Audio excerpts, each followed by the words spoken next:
Hello, my friends, and welcome back. Thank you very much for being with me again today. Why do we lie as human beings? Why do you think we first lied?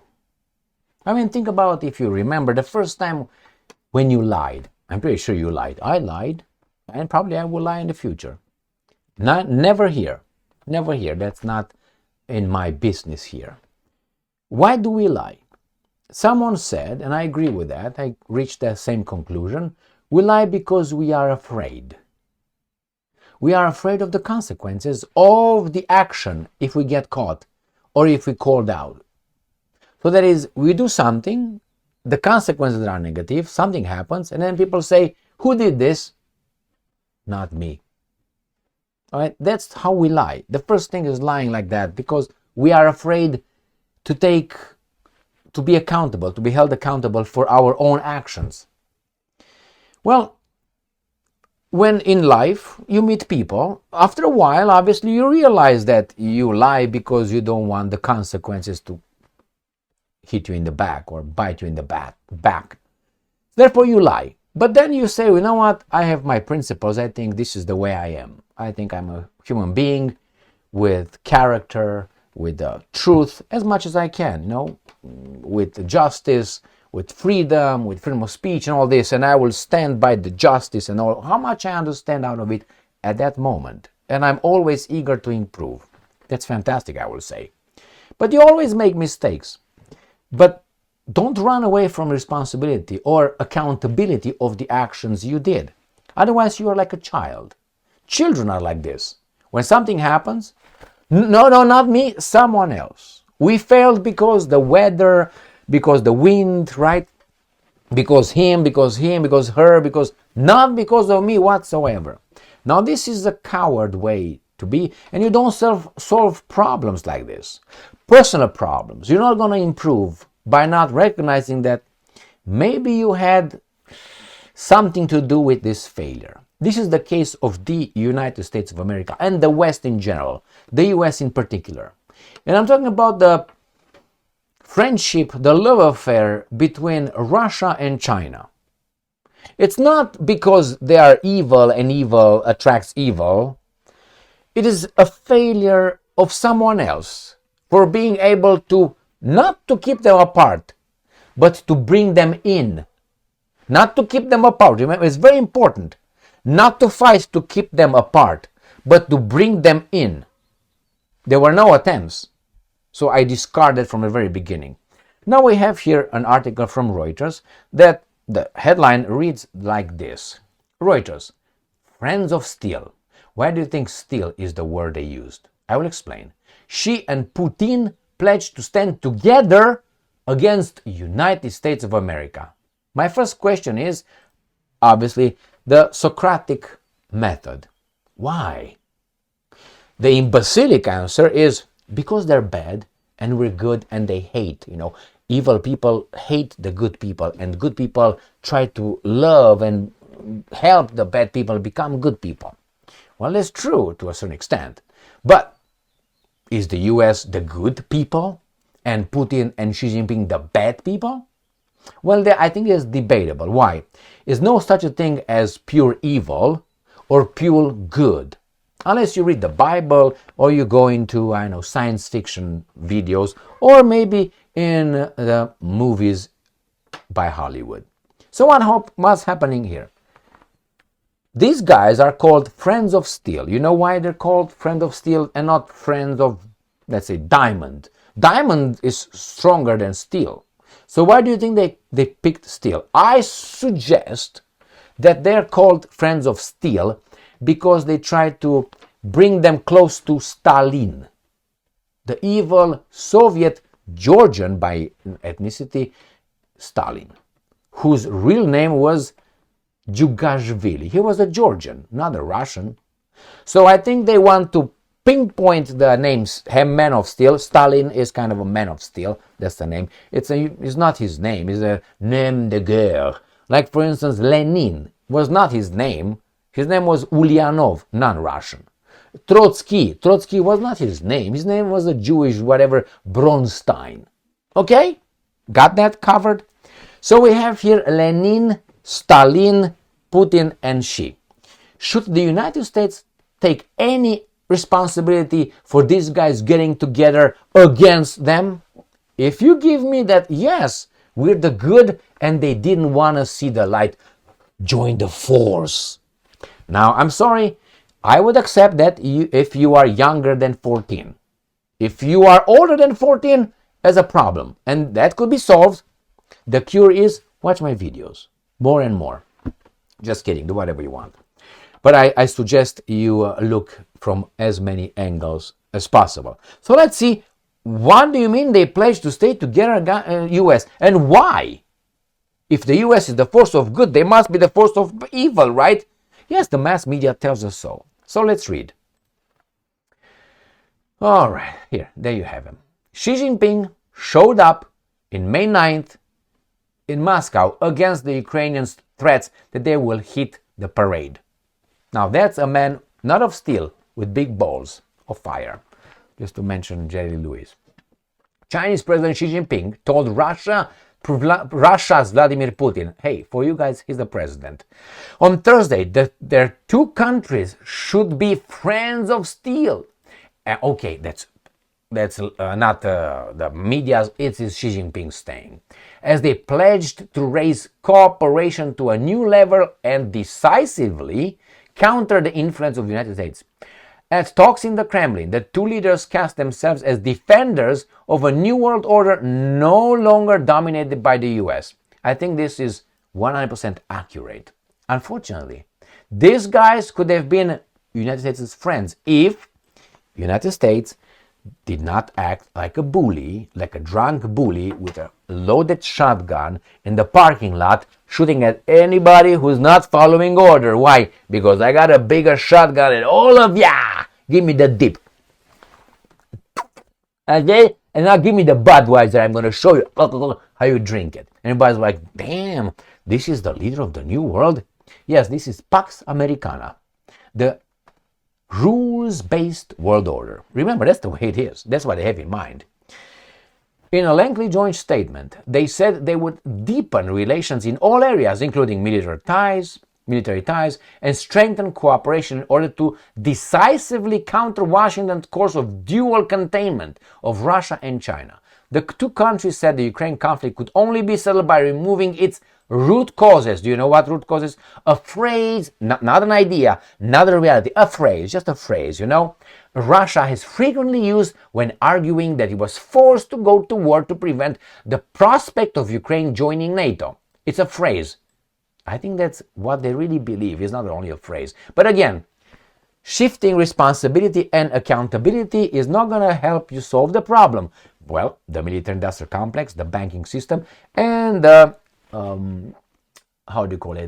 oil and gas interest would not care about that. Ukraine and its Western allies say that was a false pretext for what they call an imperial-style invasion. Imperial-style invasion. Okay. What does mean imperialism? Imperialism is gaining more territory, advancing and getting over more countries. Is that imperialism? I mean, it's a loose definition, but do you agree with that?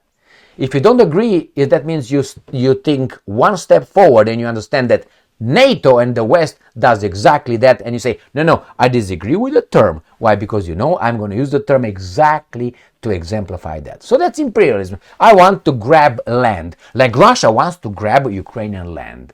But NATO grabbed European land big fucking time. But hey, that was voluntarily, correct? Correct. Right. Do we have spheres of influence? If you say no, then Russia is entitled to put nuclear weapons in Cuba. No? That means we don't have, then that means we have spheres of influence. Well, do all countries have spheres of influence or just one? You see, you get to the same. The main hypocrites here are those guys, the good guys, not the bad guys. If the good guys are allowed to have a sphere of influence, so do the bad dudes, as you call them. If you think that they're imperialistic by advancing, those guys already bombarded Yugoslavia, Iraq, Afghanistan, they invaded them. That's imperialism. Syria, Libya. Thank you very much. So, I rest my case.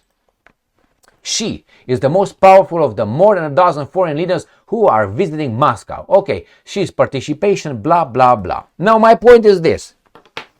If you really, let's say it's you, and you're a logical human being, strong human being, with your defects, your weaknesses, like all of us, and you try to become better. How do you become better? Well, first you have to realize there's a problem. That's the first point. Well, I think it's a problem here. The second one, you have to identify the problem. How do you identify the problem? By seeing your failures and say, okay, why is that a failure, and should I be held accountable for that failure? Look at it as an objective way. And say, well, maybe I'm guilty of a little bit here. Maybe not here, but maybe here. And then after you realize that, okay, you realized you failed there, or you say, how can I change? And you think of a method to solve the problem, if you want to solve it. But you have to be honest with reality. You can't lie to yourself. You can't just pick and choose what you like and what you don't like about yourself. They're just bad. They just hate our freedoms. Remember that phrase? That was a phrase after September 11. Why do they hate us? Why do they attack us? And one smart guy said, they hate our freedom. Yeah, man, that's what it was. And the Americans were like, yeah, man, give me the fucking beer. Polish, African-American beer. Polish, good one. Best. All right. That's what they said. And the Americans said, yeah, man, they hate our freedom. Some of us knew why those guys did it. We didn't agree with it, but we were like, accountability. Remember, I'm going to use this. Remember, that's a movie. I can remember the name of the movie. It was Jack Nicholson, the actor. I don't like him specifically, but it was a meme on Facebook many times. And I think he writes about women or something, and he's walks away, and a woman says, excuse me, how do you write women so good or so well? And turns around and with his face like that. That's all he's got, like De Niro. Some people have, or the Stallone. That's all they got. I mean, or Clint Eastwood. Punk, okay, make my day. Right, so the guy says, okay, how do you write women so well? And so I think of a man, and I take away reason and accountability. And she's like, huh?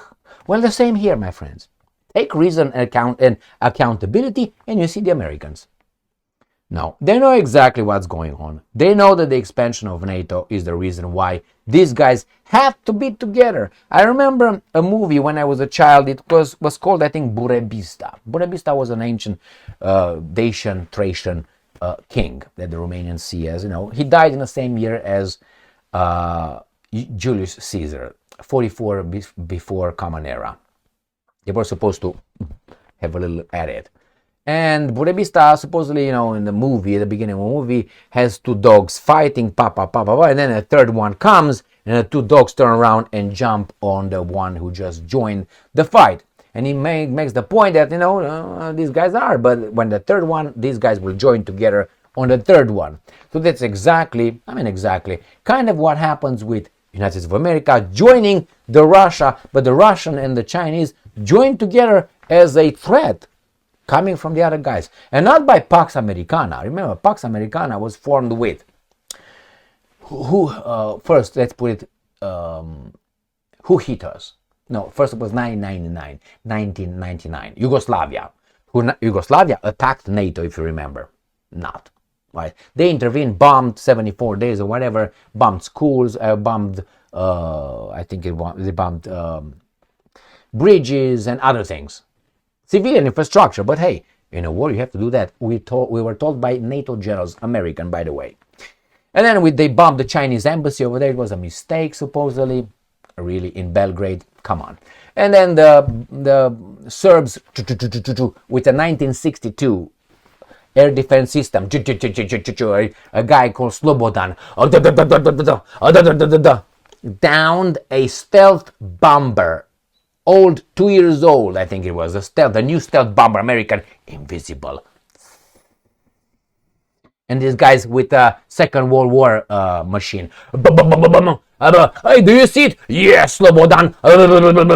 And they down it. And then the Chinese picked it up the next day and took it to China to, I don't know, to see what's going on inside. And that's what it was. So they intervened over there. And then it was Saddam. They made a lie. He attacked us in September 11. No, bring something else, man. Oh, how about he has weapons of mass? No, he trains Al Qaeda. No, he didn't. Oh shit. He has weapons of mass destruction. Let's go and see. Oh, he has it. No, he didn't. Well, we brought democracy and freedom. Nobody asked you to bring it. Hey, shut the fuck up now. That's how they brought Pax Americana. Then they said we're gonna go to Afghanistan, and then they killed Osama bin Laden in Pakistan. All right. And then they went to Libya to take care of Saddam, what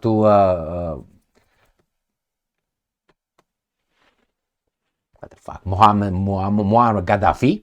They took care of Gaddafi. They went to Syria. They want to take care of Sadat. I'm all over the place, man. Sadat, 1982 or 1991. What's his name? The Syrian president, Assad. And then what? They wanted to go in Ukraine, take care of what? Putin now? Putin is a big fish, man. And then it's going to be what? So these guys looked at this and said, this is Pax Americana? These guys really think are the drunk with the dip and with the Budweiser drunk in a parking lot? Yeah, man. Turn, boom, boom, boom, boom, boom. And they said, we got to band together to counter this imbecile. And that's what they did. So whose fault? Now you can call those guys bad, but you can't call the other guys good. Why? They said the imperialist views. Who has the imperialist views? I didn't hear about the Russians having 740 military bases all around the globe. I know the United States has it. But then you got the justification to keep peace and tranquility. Like that? Thanks, but no thanks. Why don't you stay here, take care of your citizens, be prosperous here, build a big military, and live up to your, how do you call it, values that you say you have. Remember, if you don't respect yourself, how do you ride? How do you ride women so well?